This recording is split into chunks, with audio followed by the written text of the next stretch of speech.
మనిషికి నిద్ర అనేది చాలా అవసరం. కానీ ఒక్కొక్కసారి ఆ నిద్రాభంగం ఒక్క చిన్న దోమ వల్ల జరుగుతా ఉంటది. ఈ దోమే కదా అని లైట్ తీసుకుంటే కుదరదు. ఇప్పుడు ఈ మధ్యన ఈ ఆల్ ఔట్లు ఇవన్నీ పెడుతున్నా కూడా పెద్దగా పని చేయట్లేదు. గుడ్ నైట్లు ఇవన్నీ కూడా. వాటికి కూడా ఏదో కాసేపు మత్తొస్తుంది. మళ్ళీ అర్ధరాత్రిలో మత్తు దిగిపోయిన తర్వాత కుట్టు చంపేస్తా ఉంటాయి. నిద్రాభంగం అయితే జరుగుతది.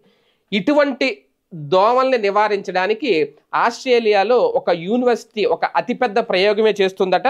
వినడానికి చాలా వింతగా ఉన్న ఇటువంటి ప్రయోగాలు కూడా జరుగుతాయా అనేది ఆస్ట్రేలియాలో మెక్వారే వర్సిటీకి సంబంధించిన పరిశోధకులు ఒక సరికొత్త ప్రయోగం చేశారు.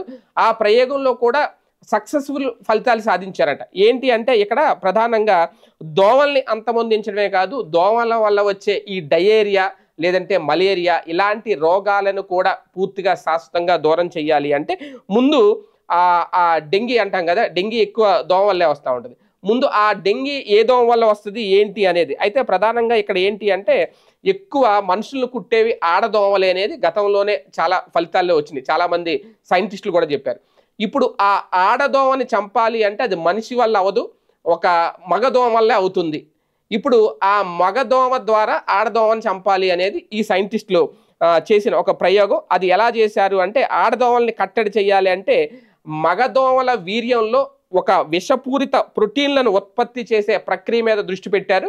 అప్పుడు ఆడదోమ మగదోమ సంభోగం చేసినప్పుడు ఆ వీర్యం ద్వారా ఆ విషపూరిత ప్రోటీన్లు ఆ ఆడదోమలోకి వెళ్తే ఇమీడియట్గా ఆ దోమ మరణించే అవకాశం ఉంటుంది అనేది ఈ మేరకు ఈ జన్యు మార్పిడి చేసిన మగదోమల్ని సృష్టించే పరిశోధన అయితే ఒకటి చేశారట. ఈ నేపథ్యంలో సక్సెస్ఫుల్గా కూడా వాళ్ళకి ఆ పరిశోధనలో ఫలితాలు వచ్చాయి అనేది శామ్ బీచ్ అనే ఒక సైంటిస్ట్ అయితే ఈ విషయాలను బయటపెట్టాడు. దీనివల్ల మనుషులు అలాగే ఇతర జాతులకు హాని ఉండదు అని చెప్పి నిర్ధారించుకున్న తర్వాతే, ఎందుకంటే మళ్ళీ ఆ విషపూరిత ప్రోటీన్లు అవి ఏవైతే ఉంటాయో అవి గనక మనిషి మీద కుడితే గనక మనిషికి ఏమన్నా అవుతుందా ఆ మగదోమ అనేది. కానీ అట్లాంటిది ఏం జరగదట.